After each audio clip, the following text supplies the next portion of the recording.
Hi welcome back to our channel Hasni Rajapudi.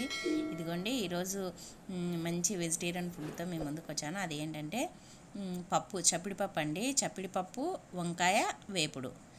చప్పిడిపప్పుకు ముందుగా నేను ఒక గ్లాసు కందిపప్పు తీసుకున్నానండి. ఈ చప్పిడిపప్పు మనము నోరు బాగలేనప్పుడు, నోరు ఎర్రగైనప్పుడు అలాంటప్పుడు ఈ పప్పు చేసుకోండి, సూపర్గా ఉంటుంది.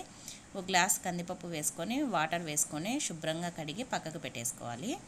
ఒక గ్లాస్కు 3 గ్లాసులు వాటర్ తీసుకోవాలండి. ఇప్పుడు మీ ఇంట్లో చిన్నపిల్లలు ఉన్నా, ముసలి వాళ్ళు ఉన్నా, మనకు నోరు ఎర్రగైనప్పుడు అంత పప్పు తినలేము కదా, ఈ విధంగా చప్పిడిపప్పు చేసుకోండి. రోజు ఒకటే వెరైటీ కాకుండా ఇలా పప్పు చేసుకుంటే సూపర్గా ఉంటుంది. పిల్లలు కూడా చాలా ఇష్టంగా తింటారండి పప్పును. ఒక గ్లాస్కు 3 గ్లాసులు వాటర్ వేసుకోవాలి.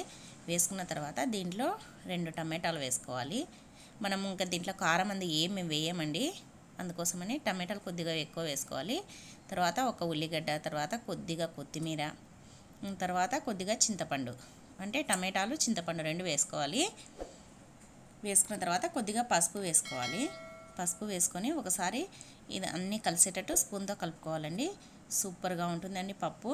మీ ఇంట్లో చిన్నపిల్లలు ఉంటే కనుక పప్పు తిననని మారం చేస్తే ఇలా చేసి పెట్టండి, చాలా ఇష్టంగా తింటారు. ఇప్పుడైతే మూత పెట్టేసి విజిల్ పెట్టేసి ఒక 4 నుంచి 5 విజిల్లు లేదంటే 6 విజిల్లు పెట్టుకోవచ్చండి, మెత్తగా కావాలంటే. నేనైతే ఒక 5 విజిల్లు పెట్టాను. 5 విజిల్ల తర్వాత చూడండి ఎలా ఉడికిందో పప్పు.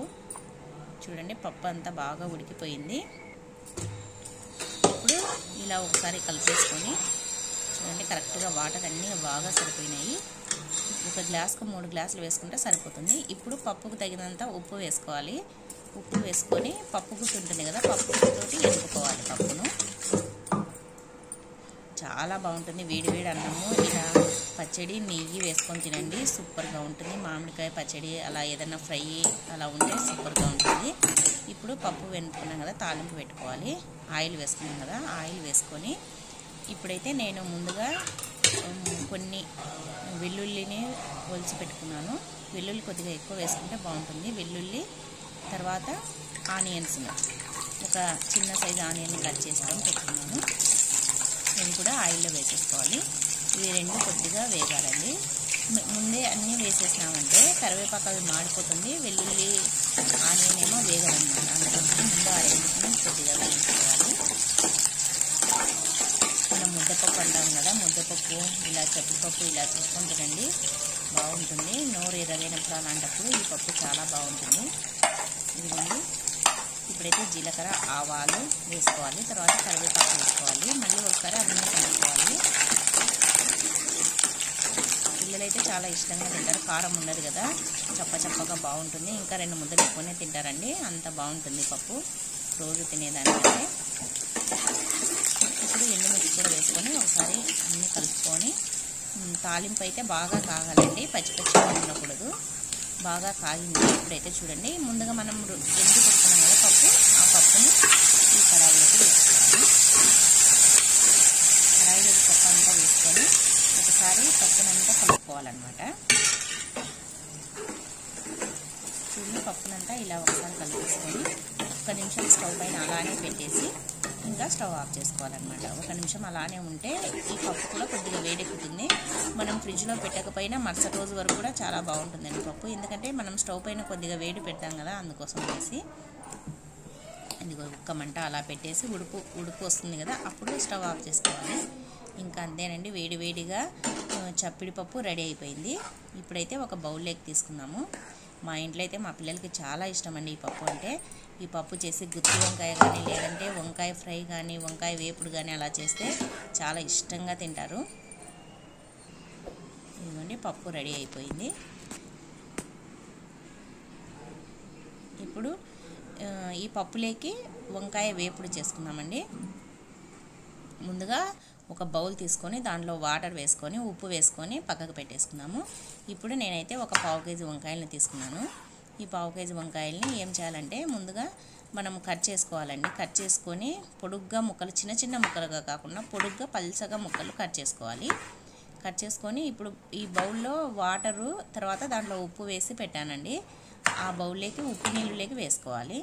అంటే మనం ఉప్పు నీళ్ళలోకి వేయకపోతే వంకాయలు చేదైపోతాయి, అందుకోసమని ఖచ్చితంగా వాటర్లో ఉప్పు వేసుకున్న తర్వాతనే ఈ వంకాయలు వేయాలి. మనం కట్ చేసినట్టుగా వేసేసేయాలండి. వంకాయలను అలానే పెడితే చేదు వచ్చేస్తాయి వంకాయలు. చూడండి ఇలా అన్ని వంకాయలను వేసేసుకోవాలి. అన్నీ కట్ చేసుకొని ఇలా వేసుకున్నాం కదా. ఇప్పుడు ఈ వంకాయలన్నీ ఒకసారి అన్నీ ఇలా ఉప్పు అంతా పట్టేటట్టు ఇలా ఒకసారి కలిపేసుకొని ఇప్పుడు మనము ఈ వంకాయ వేపుడికి కారము, తర్వాత ఉప్పు, అంటే కారం మనకు ఆ వంకాయ ఫ్రైకి 1/2 కిలో వంకాయ కదా, 1 టేబుల్ స్పూన్ కారం పడుతుంది. తర్వాత ఒక 1/2 టేబుల్ స్పూన్ ఉప్పు పడుతుంది. తర్వాత వెల్లుల్లి ఒక 5-6 వెల్లుల్లి, పెద్దవి వెల్లుల్లి వేసుకోవాలి. వేసుకొని ఇప్పుడు ఇది మిక్సీ పట్టుకొని ఇలా పొడి చేసి పెట్టుకోవాలండి. ఇలా పొడి పొడిగా ఉండాలి. మరీ వెల్లుల్లి ఎక్కువగా వేసుకొని మెత్తగా పట్టుకోకూడదు. ఇలా పొడి పొడిగా ఉంటే సరిపోతుంది. ఇప్పుడు కడాయి పెట్టుకోవాలి. కడాయి పెట్టుకొని ఆయిల్ వేసుకోవాలి. ఒక 2-3 టేబుల్ స్పూన్ల ఆయిల్ వేసుకోవాలి. ఆయిల్ వేసుకున్న తర్వాత ఇప్పుడు ఆయిల్ హీట్ ఎక్కింది కదా, మనం ముందుగా కట్ చేసి వంకాయని వేసుకోవాలి. ఆయిల్లో వంకాయలు వేసేసుకోవాలి. ఈ వంకాయ ఫ్రై అయితే సూపర్గా ఉంటుంది, చాలా బాగుంటుందండి. ఒక్కసారి మీరు కూడా ట్రై చేయండి, మీకు అందరికీ చాలా బాగా నచ్చుతుంది. వంకాయ ఎప్పుడు రొటీన్గా గుర్తు వంకాయ అలా కాకుండా ఇలా వంకాయ వేసుకుంటూ చేయండి, బాగుంటుంది. ఈ చప్పిడి పప్పు లేకైతే మరీ బాగుంటుందండి ఈ వంకాయ ఫ్రై. ఎవరైనా మన ఛానల్ ఫస్ట్ టైం చూస్తున్నట్టయితే ప్లీజ్ సబ్స్క్రైబ్ చేసుకోండి. ఇదిగోండి ఇప్పుడైతే వంకాయలు మగ్గుతున్నాయి కదా, ఇంకా మగ్గాలండి. ఇలానే సిమ్లో పెట్టుకొని మీడియం ఫ్లేమ్లో పెట్టుకుంటూ వేయించుకుంటూ మగ్గనించుకోవాలి. మరి హై ఫ్లేమ్లో పెడితే మాడిపోతాయి కానీ లోపల కుక్ కాదు. అందుకోసం అనేది కొద్దిగా మీడియం ఫ్లేమ్లో సిమ్లో పెట్టేసుకొని వంకాయలను మగ్గనించుకోవాలి. ఇలా కొద్దిగా మగ్గిన తర్వాత దీంట్లో కరివేపాకు, మనకి ఇష్టం ఉంటే పచ్చిమిర్చి కూడా వేసుకోవచ్చు. అంటే తినేటప్పుడు మనం పచ్చిమిర్చి కొరుక్కుంటూ తినాలనుకుంటే పచ్చిమిర్చి కూడా వేసుకోవచ్చు. నేనైతే పచ్చిమిర్చి కూడా వేస్తాను. దీంట్లో మగ్గిన పచ్చిమిర్చి చాలా బాగుంటుంది. ఇంకా మనకు ఇంకా ఒక 2-3 ఎక్కువ కావాలన్నా కూడా వేసుకోవచ్చు పచ్చిమిర్చి. నూనెలో మగ్గి కారం అవి పడుతుంది కదా, భలే ఉంటాయి పచ్చిమిర్చి. ఇవన్నీ ఇప్పుడైతే ఇవి వేగుతున్నాయి కదా, ఇంకా కొద్దిగా లైట్గా వేగాలి. ఇంకా ఇప్పుడు కూడా వేసుకోవచ్చు కానీ క్రిస్పీగా ఉండవన్నమాట వంకాయలు. అందుకోసమని ఇంకా కొద్దిగా వేగిన తర్వాత వేసుకుంటే క్రిస్పీగా ఉంటాయి. ఇదిగో చూడండి ఇప్పుడు క్రిస్పీగా అయిపోయినాయి వంకాయలు. ఇప్పుడు దీంట్లో మనం ముందుగా మిక్సీ పట్టి పెట్టుకున్నాం కదా వెల్లుల్లి కారం, ఆ వెల్లుల్లి కారంను వేసుకోవాలి. ఇప్పుడు ఒకవేళ మన కారం ఎక్కువగా తినలేము అనుకుంటే వెల్లుల్లి కారం అంతా వేసుకోకుండా కొద్దిగా వేసుకోవచ్చు. ఒకవేళ అంత కారం ఎక్కువ తినగలము అనుకుంటే అంత వేసేసుకోండి. ఇప్పుడు వెల్లుల్లి కారం వేసుకున్న తర్వాత ఇప్పుడు ఈ కారం అంతా ఈ వంకాయ ముక్కలకి పట్టేటట్టు కలుపుకోవాలి. ఇలా బాగా కలుపుకున్న తర్వాత సిమ్లోనే 1 నిమిషం మగ్గనివ్వాలి. కారం వేసి కలుపుకుంటాం కదా, కలుపుకున్న తర్వాత సిమ్లోనే అలానే పెట్టేసుకొని 1 నిమిషం ఈ కారం అంతా వేడి ఎక్కేటట్టు మగ్గనివ్వాలి. చూడండి ఇలా బాగా మగ్గిపోయింది. ఇప్పుడైతే క్రిస్పీగా అయిపోయినాయి వంకాయలు. చాలా బాగుంటుందండి ఈ వంకాయ వేపుడు. ఇదిగోండి ఇప్పుడైతే సర్వింగ్ ప్లేట్లోకి తీసుకున్నాము. ఈ చప్పిడి పప్పు ఈ వంకాయ ఫ్రై తింటుంటే సూపర్గా ఉంటుంది. ఒకసారి మీరు కూడా ఖచ్చితంగా ట్రై చేయండి. మీరు కూడా ఎలా వచ్చిందో కామెంట్లో చెప్పండి. ఈ వంకాయ వేపుడు తర్వాత చప్పిడి పప్పు చాలా బాగుంటుందండి. ఇదిగోండి ఇప్పుడైతే ఇంకా చూడండి చప్పిడి పప్పు వంకాయ వేపుడు రెడీ అయిపోయిందండి. సూపర్ టేస్ట్ ఉంటుందండి. ఇలా వేడి అన్నం చేసుకొని కొద్దిగా నెయ్యి వేసుకొని ఈ పప్పు ఈ వంకాయ వేపుడు వేసుకొని తినండి. ఇంకా ఏవి గుర్తుకు రావండి, మటన్ చికెన్ ఏవి గుర్తుకు రావు, అంత బాగుంటుంది.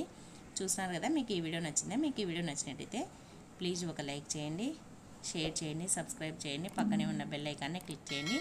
మరి ఒక వీడియోతో మళ్ళీ కలుద్దాం. అంతవరకు అందరికీ బాయ్ బాయ్.